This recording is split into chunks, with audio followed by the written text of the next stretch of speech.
they're doing well up there. Last week, we looked at the idea of which way to God. We asked the question, which way to God? And if we ask that question too, we might need to go a step further beyond which way to God, as we discuss, as the Bible discusses which ways to God. And Jesus says, I am the way, the truth, and the life, and no one comes to the Father except through me. But we might need to ask the question, well, is there a God? If there's a way to God, then we might need to take a step back and answer the question, does God exist? And I think that there are a lot of arguments out there for the existence of God that we maybe not have heard about, or your common person out in the world hasn't heard or don't know that they exist. I remember going to school, in elementary school, and going through science and learning about some of the things that we're going to talk about here. And we learned about these things, but there was never any connection to God. And obviously so, a lot of public schools aren't going to teach you about God, and I understand why they don't do that. But these might be arguments, and we're just going to briefly touch on some of these things today, because there is a myriad of arguments that can be made for the existence of God, and we're just going to tackle a couple of those today. And we need to answer that question. So you are probably have been as being a parent of kids.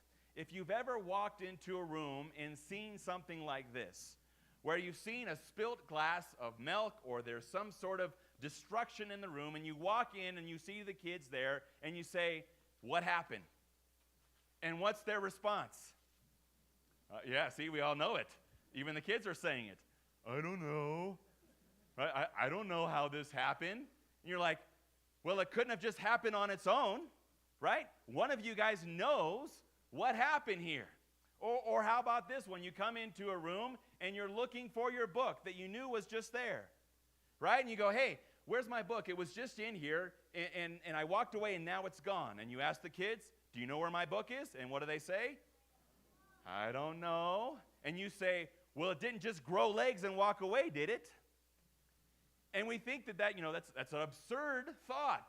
Did it grow legs and walk away? Well, of course not. There was a reasonable explanation for it. How did this happen? Well, we actually have a universal law that science has discovered, that has been here, and that is the law of cause and effect, or the law of causality. Okay? This is a universal scientific law. This is not something that the Bible purports as a law. You can find it in here, but it is a scientific law. In fact, what is it? Every material effect must have an adequate cause. Every material effect must have an adequate cause. Adequate cause is what we need to hone in on and kind of keep in our mind as we go through this lesson. Something that would not be an adequate cause would be that the book grew legs and walked away. Or a frog jumped into a river and caused the river to be muddy. Or a fly landed on a book and caused the book to fall over. Okay? Those are not adequate causes of the effect.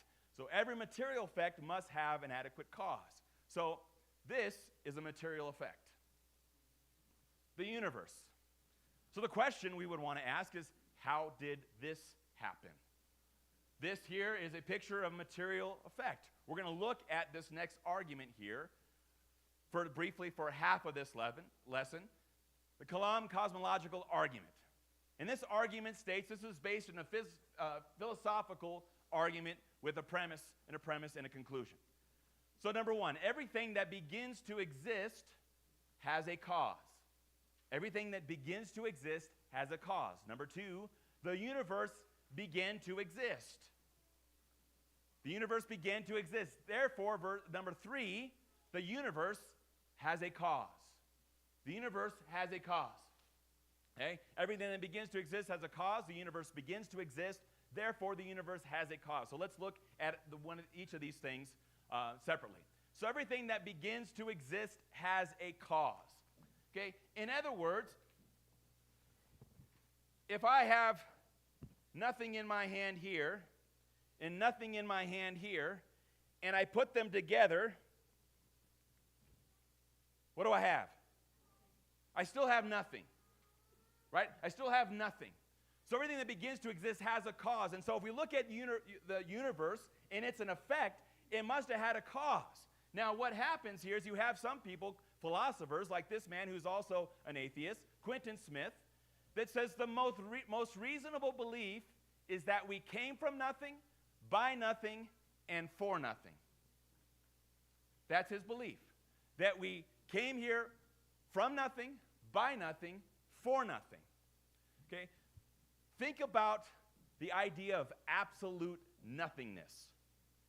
Absolute nothingness. Absolute nothingness, we can't quite fathom that because we live in a world of some things, right? We live in a world of things. And so it's difficult for us to, with our finite minds, try to understand and comprehend the idea of nothing. But the idea then is that absolute nothingness, that is nothing, came together and made something. Intuitively, that doesn't make sense. But also scientifically, that doesn't make sense. Why? Because this has never been observed anywhere at any time, where nothing created something. We are not worried about when we go to work. All right, when we go to work, we're not worried about a bull coming into our household out of nothing and wrecking our house. We're not concerned about that, right? And equally, too, unfortunately, I'm not going to walk out to my driveway the next morning and find a beautiful Jeep Wrangler that I've been wanting. Just poof, just happen. Right? I would love that could happen, but it hasn't happened. Right? It hasn't happened. So scientifically, it's never been observed either. And so we take the premise of what's probable versus denying it. Is it more probable that nothing created something, or more probable that something created something? Observing it, looking out into the world, we've never seen anything come into existence on its own by itself. Everything that begins to exist has a cause. Okay? Number 2 premise here. The universe began to exist. The universe began to exist. So, for those of us, many of us know the Einstein's theory of relativity, right? Comes up here in 1915. And the theory of relativity, okay, when he started applying this theory to the universe, he was confused. Why was he confused? Because when he applied it to the universe, it made the universe look as though it should be exploding or imploding. In other words, the universe or the earth was not static. You see, over 100 years ago, the current idea around Einstein's time was that the universe was eternal. And this goes all the way back to the Egyptians' times as well. Meanwhile, God's people knew and said, well, it's always been created. But during this time, so when Einstein applies this theory, he has to kind of fudge the numbers in order for it to look as if it's a static universe. In other words, we're not moving. Okay? In the 1920s, based on Einstein's theory, there are a couple other scientists, one from Russia and one from Bulgaria, who get together to try to work on Einstein's theory. And they put together some models, and what they conclude in their models is that the world or the universe is expanding. So if it's expanding to one place, that means that ultimately it came to one point, that it's expanded from one place, it's expanding at a high rate and velocity. It must have had a beginning. That's when the Big Bang theory came to be. Was based on this. It must have had some sort of Big Bang that happened from the beginning that caused this expansion because it came from one place. So then in 1929, Hubble, we know the Hubble telescope, Hubble found out and tested this theory and found out that it was true. With his telescope, looking at the stars, he could calculate that the stars were getting further away, proving the 1920s thought or theory that the universe was expanding. This, of course, since then has been continually verified, that the universe is expanding, that we are moving at an alarming rate, even though we don't know that we are. So the universe is expanding, meaning it came back and started at one place. It started at one place. So then, Here we have kind of a picture of the universe expanding, that middle point being a place perhaps where it started. And scientists all over the world believe this and believe this idea, the idea with this Big Bang, right? So therefore, based on these first two premises, therefore, the universe has a cause. The universe has a cause because it had a start. It had a beginning. And if there's a cause, what or who was the cause? That's the big problem. That's the big question. That, generally speaking, from a scientific world, no one can answer. So whatever caused the universe must transcend the natural world. Why is that? We go back to the law of causality. Every material effect must have an adequate cause. Every material effect must have an adequate cause. If the universe is an effect, there must have been something greater than the effect to cause the universe. Remember, I have not gone to the Bible yet to illustrate this. This is all from science, from a scientific world, and they will come down and I looked both at those against and for the idea, belief in God, and they agree with these premises. So, the problem with the Big Bang, there's a couple of problems here. The problem is, if we believe that there's a Big Bang, so there's a starting point, and this is, science has tried to illustrate this as there's a Big Bang that happened way back at the beginning of the universe. Before the universe started to expand, there was this huge Big Bang, right? And that sent all the planets, all the stars out into the universe. Well, the problem is the beginning was not a chaotic, disorderly event. There was order. The reason why scientists can figure out that the universe is expanding to begin with, because there's laws of physics that are found. There's laws of astronomy that are found, which shows us that there's order. There's order. When I was a young kid, we had, those. Anybody ever play with an M80? All the boys were like, yeah. Most of the girls are probably, what's that? Kyle maybe doesn't even know what it is, but it's a big firecracker, right? And I thought it would be fun. Me and my friends, we got this a roll of toilet paper, and we put the M80 inside the roll of the toilet paper, and then put on either side red paintballs. Someone got excited. Yeah, I was excited too. So we went and we did it across the street, because it would be easy to just run across the street into my house. Right? I thought that was a good idea. So we go and we light it. Okay, we light it. At no point did I thought I was going to create anything. I didn't think when I lit that, I was like, whoa, red paint, toilet paper? That's going to turn into a toy. That's going to turn into, something in my, and never did I think that when it exploded, Big Bang, was it going to turn into something that was orderly? Quite the contrary. It blew up and red paint went everywhere, and it got on our neighbor's car, and I was halfway across the street and it blew up, and I think I jumped about 4 or 5 feet. I think that's the only time I've ever had that much of a hop. And I came running across the street, shut the door, ran into my room, and of course my parents saw this, and then there was a knock on the door. Dad answered the door, and there's the neighbor, and I got in big trouble. The point of it is never did I expect at that point for that thing to blow up into something, right? That's what the Big Bang would have you believe. That exploded, the Big Bang exploded, and then there was order. Scientists can tell from physics and from math that there was an expansion rate all the way back to the beginning. It wasn't disorder, but it appears to have been finely tuned for the existence of intelligent life.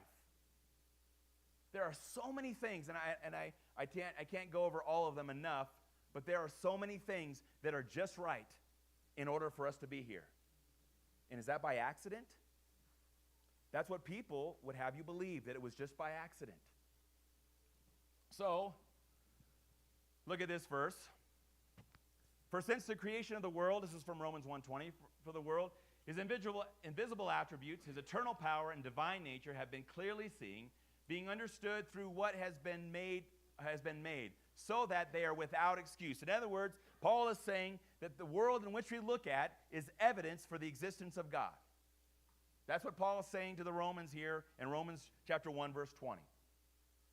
So, kind of redundant at this point, but did you hear about the story about 40 years ago? And 40 years ago, there was a rancher who had a bunch of cattle that was out there next to a bunch of trees and forests, and there was a tornado that came through and ripped through that. It actually hit an electrical box, which started a fire. So there was a tornado and a fire that went through the cows and went through all of the trees. And then once that dissipated, this fell on the rancher's porch. Can you believe that? That a tornado and fire ripping through cattle created leather, then ripped through the trees and created the trees to the paper. And then after the tornado dissipated, it was like the Wizard of Oz, the house spinning around. Here comes the book. Boom. There it is on the rancher's porch. Can you believe that? Yes, no? You guys don't know, like, is he kidding? Or is he really? Because he kind of started like this was a real story. Did you hear about the story 40 years ago? I'm confused, James. No, this didn't happen. It's impossible for it to happen. For something like this, some chaos to cause order, right? This is what's the problem with scientists who are struggling with, because they don't have a cause. They know that there must be a cause, but they struggle with this because they struggle with the Big Bang. A lot of scientists have scientists who don't believe in God have kind of pushed aside the idea of a Big Bang because they know that the universe is too ordered for there to be an explosion that caused such order in pristine mathematics and physics in this world. It's too difficult for that to happen, and we can see that, and we haven't observed that in the world today. So design demands something. So look at this, some of these things. These are some of the things we have learned in school. The earth is 93 million miles from the sun. And we know that the earth moves, we learned that the earth moves in an elliptical shape, right? Instead of a circle, it's elliptical, kind of like oval shaped, right? This is important. And it departs from a straight line 1/9 of an inch to create that elliptical orbit. Now get this. If it was 1/8 of an inch off, the world would be too hot and we wouldn't be able to live here. If it was 1/10 the other way, it would be too cold and the world would not be inhabitable. This is exactly right. 1/9 of an inch for an elliptical orbit. Look at this. I remember learning about this, I think, in 3rd grade. That the earth is tilted in 23.5 degrees, right? It's not straight up and down. You know, if I were creating something, I'd make everything symmetrical and straight up and down. I would make it a circle, right? Because that's what we think. We might make things symmetrical. We like symmetrical things, right? But it's 23 degrees and a half. Why is this important? Because without it, we don't have seasons. If we don't have seasons, guess what we don't have? Food. Food. If it's not exactly 23.5 degrees tilted as it goes around in an elliptical orbit, guys, we don't survive. We can't live here. There are so many things within the universe. We have the right average mean temperature around the world. We have the right collection of gases in order for us to breathe, which is perfect. We have the right distance to the moon, which is perfect. If the moon was closer, the tides would overrun us. If it was further away, the waters would be stagnant and not be able to. And then we'd have a cesspool of yuck, right? Have you ever gone to a pond that hasn't done any moving? There's anything there? It just accumulates muck. That's a scientific term.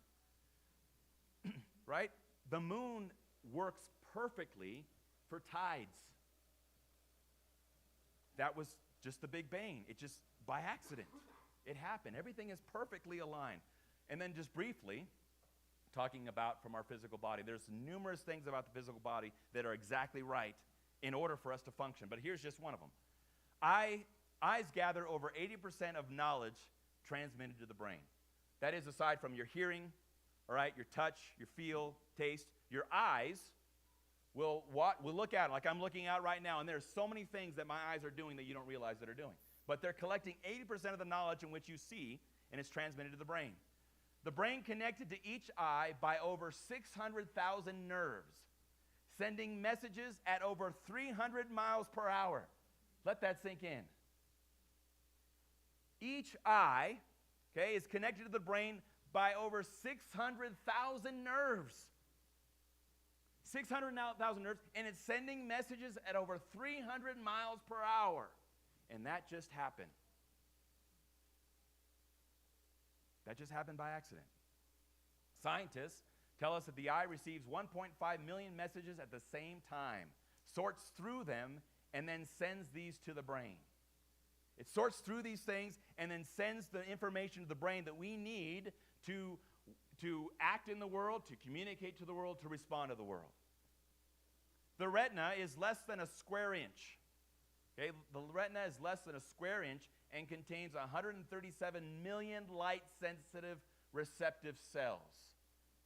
137 million. Okay? 130 million rods, which helps for seeing black and white, and 7 million cones in order for us to see color. That is unbelievable. On any given day, the eye may move 100,000 times using muscles. On any given day, our eyes may move 100,000 times. Okay? Milligram for milligram, eyes are among the strongest of our muscles. It's like the ant. Right? The ant is small, but pound for pound, it's one of the strongest things. Same thing with our eye. We would have to walk 50 miles in order to parallel what our muscles in our eyes do. The eye is self-cleaning, and tears contain a microbe killer to guard against bacterial infection. It's already there. And during times of stress, this is something that I didn't even realize was there. During times of stress, one eye will rest while the other does 90% of the work, and then they switch. Wow. Now, technology companies, for years have modeled cameras and video cameras after the eye, because the eye is the greatest camera or video camera that's ever been accidentally created. So we'll look at this and we'll say that camera was designed by a company. It was designed by a person who looked at the human eye, right, and said, wow, I got to look at how the human eye is able to zoom and back up. You know, I can look at Joe right here and focus in on his nice mug he's got here, right? And then I can look back and see Christian. And just in an instant, I can focus and see Christian now. Instantly, that happens in zooming. We'll look at this camera and go, that's obviously been designed, but we'll look at the guy holding the camera and go, that happened by accident.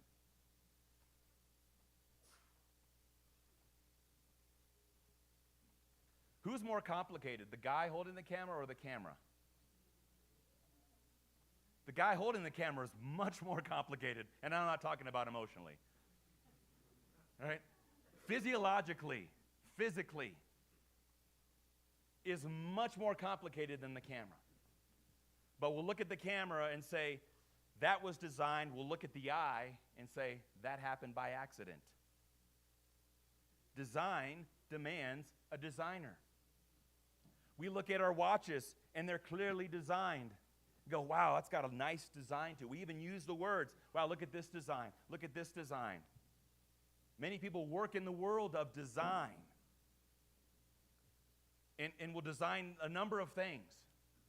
But when they look at the world, they look at trees, they look at animals, they look at us and go, there's no design there. We are more sophisticatedly designed than anything that we have created ourselves. Design demands a designer, and the universe demands a cause.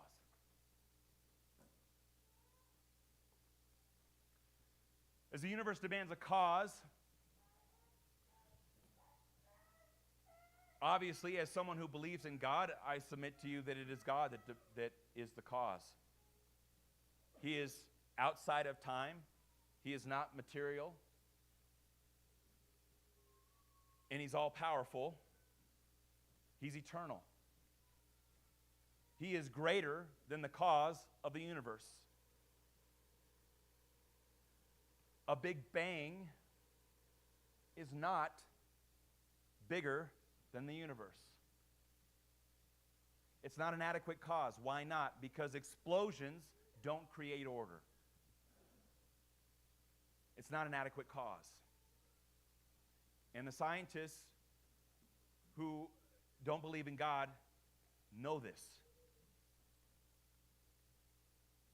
So we can't come up with a reason scientifically, with the laws of physics and things like that, in order to present an adequate cause for the universe, not only the universe, but everything that is entailed in the universe and how well it runs. It is a beautiful design, and we are blessed to be able to be in it, to live in it, to grow in it, but also to observe it. To observe it. These are arguments that I don't think your average person has listened to or heard or knows.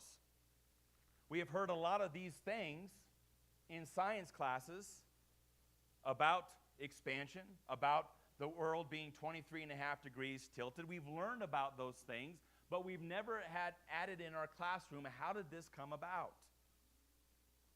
The only thing that we've been taught is there was some big explosion when nothing, absolute nothing, came together with more absolute nothing and created the universe in which we live in.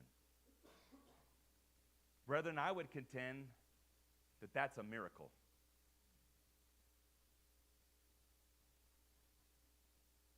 But they don't believe in miracles. Nothing and nothing can't come together and make something. And if it does, that would be a miracle. Then we'd have to wrestle with miracles. It would be magic. Right? It would be like, the magician pulling the rabbit out of the hat, and materializing the rabbit. The only problem is there is a magician in a hat. With the world, there was nothing before the universe. The universe demands a cause. Design demands a designer. These are reasonable, logical statements to make. Now we just need to find the cause and the designer. And as Acts said, Paul said in Acts, he's not that far from you. You just merely grope for him. He will reach out to you. He is not that far. The creator of this universe, the creator of us, the designer, the cause of the effect of the universe is here for you if you would just reach out to him.